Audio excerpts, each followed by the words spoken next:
Friends, MR Alerts in Kannada YouTube ಚಾನಲ್ಗೆ ತಮಗೆಲ್ಲರಿಗೂ ಪ್ರೀತಿಯ ಸ್ವಾಗತ. ಇವತ್ತಿನ ಈ ಒಂದು ವಿಡಿಯೋದಲ್ಲಿ ನಾನು ನಿಮಗೆ ತಿಳಿಸ್ಕೊಡ್ತಾ ಇದ್ದೀನಿ ಅಂತಂದರೆ ನೋಡಿ, NSP ಲೇಬರ್ ಕಾರ್ಡ್ ಸ್ಕಾಲರ್ಶಿಪ್ ಆರಂಭವಾಗಿದ್ದು ಕಾರ್ಮಿಕರ ಮಕ್ಕಳ ಶೈಕ್ಷಣಿಕ ಸಹಾಯಧನಕ್ಕಾಗಿ ಅರ್ಜಿನ ಕರೆಯಲಾಗಿದೆ. ಈ ಒಂದು ಸ್ಕಾಲರ್ಶಿಪ್ಗೆ ಅಪ್ಲಿಕೇಶನ್ ಹಾಕಬೇಕಾದ್ರೆ ನೀವು ಯಾವ ರೀತಿ ಶೈಕ್ಷಣಿಕ ಅರ್ಹತೆಯನ್ನು ಮುಗಿಸಿರಬೇಕು, ಹಾಗೆ ಎಷ್ಟೆಷ್ಟು ಅಂದರೆ ಶೈಕ್ಷಣಿಕ ಅರ್ಹತೆ ಮುಗಿಸಿದವರಿಗೆ ಯಾವ ರೀತಿ ಸ್ಕಾಲರ್ಶಿಪ್ ಬಿಡುಗಡೆ ಆಗುತ್ತೆ, ಹಾಗೆ ಈ ಒಂದು ಅಪ್ಲಿಕೇಶನ್ ಹಾಕಬೇಕಾದ್ರೆ ಆನ್ಲೈನ್ ಮೂಲಕ ಅರ್ಜಿ ಸಲ್ಲಿಸಲು ಪ್ರಾರಂಭ ದಿನಾಂಕ ಮತ್ತು ಕೊನೆಯ ದಿನಾಂಕ ಯಾವುದು, ಸಂಪೂರ್ಣ ಮಾಹಿತಿ ನಿಮಗೆ ಈ ವಿಡಿಯೋದಲ್ಲಿ ತಿಳಿಸ್ಕೊಡ್ತಾ ಹೋಗ್ತೀನಿ. ಮಿಸ್ ಮಾಡದೆ ವಿಡಿಯೋ ಕೊನೆಯವರೆಗೂ ನೋಡಿ. ವಿಡಿಯೋ ಇಷ್ಟ ಆದರೆ ಲೈಕ್ ಮಾಡಿ, ಮತ್ತು ನೀವಿನ್ನೂ ನಮ್ಮ ಚಾನಲ್ಗೆ ಸಬ್ಸ್ಕ್ರೈಬ್ ಆಗಿಲ್ಲ ಅಂದರೆ ಸಬ್ಸ್ಕ್ರೈಬ್ ಆಗಿ, ಪಕ್ಕದಲ್ಲಿರುವಂಥ ಬೆಲ್ ಐಕನ್ ಕ್ಲಿಕ್ ಮಾಡಿ ಆಲ್ ಅಂತ ಸೆಲೆಕ್ಟ್ ಮಾಡಿ. ಯಾಕಂದರೆ ಮುಂದೆ ನಾವು ಯಾವುದೇ ವಿಡಿಯೋ ಬಿಟ್ಟರೆ ನಿಮಗೆ ಥಟ್ ಅಂತ ನೋಟಿಫಿಕೇಶನ್ ಬರುತ್ತೆ. ಇಲ್ಲಿ ಮೊದಲು ನಿಮಗೆ ಈ ಒಂದು ಸ್ಕಾಲರ್ಶಿಪ್ನ ಸಂಪೂರ್ಣ ಮಾಹಿತಿ ಹೇಳ್ಕೊಡ್ತಾ ಹೋಗ್ತೀನಿ, ಕೊನೆಯವರೆಗೂ ನೋಡಿ. ಇಲ್ಲಿ ಏನಪ್ಪ ಅಂದರೆ ನೋಡಿ, ಆನ್ಲೈನ್ ಮೂಲಕ ಅರ್ಜಿಯನ್ನು ಸಲ್ಲಿಸಲು ಇಲ್ಲಿ ಮೊದಲಿಗೆ ಅರ್ಜಿ ಸಲ್ಲಿಕೆ ಪ್ರಕಟಣೆ ದಿನಾಂಕ ಅಂದರೆ ನೋಟಿಫಿಕೇಶನ್ ಬಿಡುಗಡೆಯಾಗಿದ್ದು 11/6/2025 ಇಲ್ಲಿ ಪ್ರೀ ಮೆಟ್ರಿಕ್ ಅಂದರೆ ಮೆಟ್ರಿಕ್ ಪೂರ್ವ ವಿದ್ಯಾರ್ಥಿ ವೇತನಕ್ಕಾಗಿ ಅರ್ಜಿ ಸಲ್ಲಿಸಲು ಕೊನೆಯ ದಿನಾಂಕ 31/8/2025 ಇರುತ್ತೆ. ಹಾಗೆ ಮೆಟ್ರಿಕ್ ನಂತರ ಅಂದರೆ ಪೋಸ್ಟ್ ಮೆಟ್ರಿಕ್ ವಿದ್ಯಾರ್ಥಿ ವೇತನಕ್ಕಾಗಿ ಅರ್ಜಿ ಸಲ್ಲಿಸಲು ಕೊನೆಯ ದಿನಾಂಕ 31/10/2025 ಇರುತ್ತೆ. ಇದರ ಒಳಗಾಗಿ ನೀವು ಈ ಒಂದು ಅಪ್ಲಿಕೇಶನನ್ನು ಹಾಕ್ಬೋದು.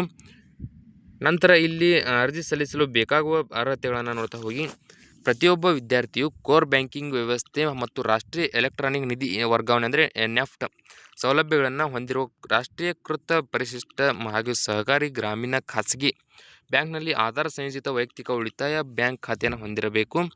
ಹಾಗೆ ಅರ್ಜಿಗಳನ್ನು ಸಲ್ಲಿಸಲು ಒಂದು ಬಾರಿ ನೋಂದಣಿ ಅಂದರೆ OTR ಒನ್ ಟೈಮ್ ರಿಜಿಸ್ಟ್ರೇಷನ್ ಪ್ರಕ್ರಿಯೆಯು ಕಡ್ಡಾಯವಾಗಿರುತ್ತೆ. OTR ಪೂರ್ಣಗೊಳಿಸಲು ಆಧಾರ್ ಕಾರ್ಡ್ ಕಡ್ಡಾಯ, ಮತ್ತು ಪಾವತಿಗಳನ್ನು ಆಧಾರ್ ಪೇ ಬ್ರಿಡ್ಜ್ ಅಂದರೆ APB ಮೂಲಕ ಮಾತ್ರ ವಿತರಿಸಲಾಗುತ್ತದೆ. ಹಾಗೆ ಇಲ್ಲಿ ಸಹಾಯಧನ ವಿದ್ಯಾರ್ಥಿ ವೇತನದ ವಿವರವನ್ನು ನೋಡ್ತಾ ಹೋದರೆ 1ರಿಂದ 4ನೇ ತರಗತಿ ನಿಮಗೆ ಮಾರ್ಕ್ ಮಾಡಿ ತೋರಿಸ್ತೀನಿ ನೋಡಿ, ಅಂದರೆ ಕನ್ಫರ್ಮ್ ಆಗಿಬಿಡುತ್ತೆ ಯಾವ ಕ್ಲಾಸ್ನವ್ರಿಗೆ ಎಷ್ಟು ಏನು ಸ್ಕಾಲರ್ಶಿಪ್ ಬರ್ಬೋದು ಅಂತ. 1ರಿಂದ 4ನೇ ತರಗತಿ ವಿದ್ಯಾರ್ಥಿಗಳಿಗೆ ಉಡುಪುಗಳು ಮತ್ತು ಪುಸ್ತಕಗಳನ್ನು ಖರೀದಿ ಮಾಡಲಿಕ್ಕೆ 1,000 ರೂಪಾಯಿ ವೇತನ ಬರುತ್ತೆ. ಹಾಗೆ 5ರಿಂದ 8ನೇ ತರಗತಿ ವಿದ್ಯಾರ್ಥಿಗಳಿಗೆ 1,500 ರೂಪಾಯಿ ಇರುತ್ತೆ. ನಂತರ ಏನಪ್ಪ ಅಂದರೆ 9ರಿಂದ 10ನೇ ತರಗತಿಯ ವಿದ್ಯಾರ್ಥಿಗಳಿಗೆ 2,000 ರೂಪಾಯಿಂದ 2,000 ರೂಪಾಯಿವರೆಗೆ ಬರುತ್ತೆ. ಹಾಗೆ 11ರಿಂದ 12ನೇ ತರಗತಿಯ ವಿದ್ಯಾರ್ಥಿಗಳಿಗೆ 3,000 ರೂಪಾಯಿವರೆಗೆ ಏನು ಒಂದು ಸ್ಕಾಲರ್ಶಿಪ್ ಬರುತ್ತೆ.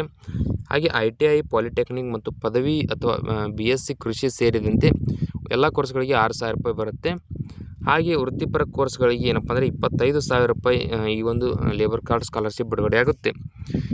ನಿಮಗೆ ಅರ್ಜಿಯನ್ನು ಸಲ್ಲಿಸುವ ವಿಧಾನವನ್ನು ಹೇಳ್ತಾ ಹೋಗ್ತೀನಿ ನೋಡಿ. ರಾಷ್ಟ್ರೀಯ ವಿದ್ಯಾರ್ಥಿ ವೇತನ ಪೋರ್ಟಲ್ ಅಂದರೆ scholarships.gov.in ನೀವು ಭೇಟಿ ನೀಡಬೇಕಾಗುತ್ತೆ. ಈ ಒಂದು ಲಿಂಕ್ ಬೇಕಂದರೆ ನಾನು ವಿಡಿಯೋ ಕೆಳಗಡೆ ಡಿಸ್ಕ್ರಿಪ್ಷನಲ್ಲಿ ಇರುತ್ತೆ, ಅದರ ಮೇಲೆ ಕ್ಲಿಕ್ ಮಾಡಿ ಡೈರೆಕ್ಟಾಗಿ ನೀವು ಅಪ್ಲಿಕೇಶನ್ ಹಾಕ್ಬೋದು.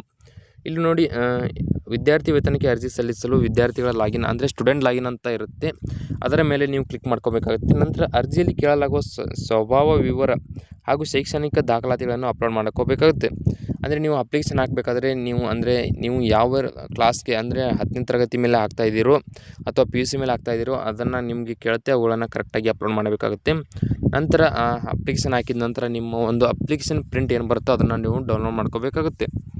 ಈ ಒಂದು ಸ್ಕಾಲರ್ಶಿಪ್ಗೆ ಅಪ್ಲಿಕೇಶನ್ ಹಾಕಬೇಕಾದ್ರೆ ಡೈರೆಕ್ಟಾಗಿ ಲಿಂಕ್ ಬೇಕಂದರೆ ನನ್ನ ವಿಡಿಯೋ ಕೆಳಗಡೆ ಡಿಸ್ಕ್ರಿಪ್ಷನಲ್ಲಿ ವಾಟ್ಸಪ್ ಚಾನಲ್ ಲಿಂಕ್ ಮತ್ತು ಟೆಲಿಗ್ರಾಮ್ ಚಾನಲ್ ಲಿಂಕ್ ಇರುತ್ತೆ, ಅದರ ಮೇಲೆ ಕ್ಲಿಕ್ ಮಾಡಿ ಅದರ ಮೇಲೆ ನೀವು ಏನಪ್ಪ ಅಂದರೆ ಡೈರೆಕ್ಟಾಗಿ ಅಪ್ಲಿಕೇಶನ್ ಹಾಕ್ಬೋದು. ಈ ವಿಡಿಯೋದಲ್ಲಿ ಎಷ್ಟೇ ಇರುತ್ತೆ. ವಿಡಿಯೋದಲ್ಲಿ ನಿಮ್ಗೆ ಏನಾದರೂ ಡೌಟ್ ಇದ್ದರೆ ಕಮೆಂಟ್ ಮಾಡಿ. ಹಾಗೆ ನೀವಿನ್ನೂ ನಮ್ಮ ಚಾನಲ್ಗೆ ಸಬ್ಸ್ಕ್ರೈಬ್ ಆಗಿಲ್ಲ ಅಂದರೆ ಸಬ್ಸ್ಕ್ರೈಬ್ ಆಗಿ, ಪಕ್ಕದಲ್ಲಿರುವಂಥ ಬೆಲ್ ಐಕನ್ ಕ್ಲಿಕ್ ಮಾಡಿ ಆಲ್ ಅಂತ ಸೆಲೆಕ್ಟ್ ಮಾಡಿ. ಯಾಕಂದರೆ ಮುಂದೆ ನಾವು ಯಾವುದೇ ವಿಡಿಯೋ ಬಿಟ್ಟರೆ ನಿಮಗೆ ಥಟ್ ಅಂತ ನೋಟಿಫಿಕೇಶನ್ ಬರುತ್ತೆ. ಹಾಗೆ ಈ ಒಂದು ವಿಡಿಯೋ ನಿಮ್ಮ ಫ್ರೆಂಡ್ಸ್ಗಳಿಗೂ ಕೂಡ ಶೇರ್ ಮಾಡಿ, ಅವರಿಗೆ ಕೂಡ ತುಂಬ ಸಹಾಯವಾಗುತ್ತೆ.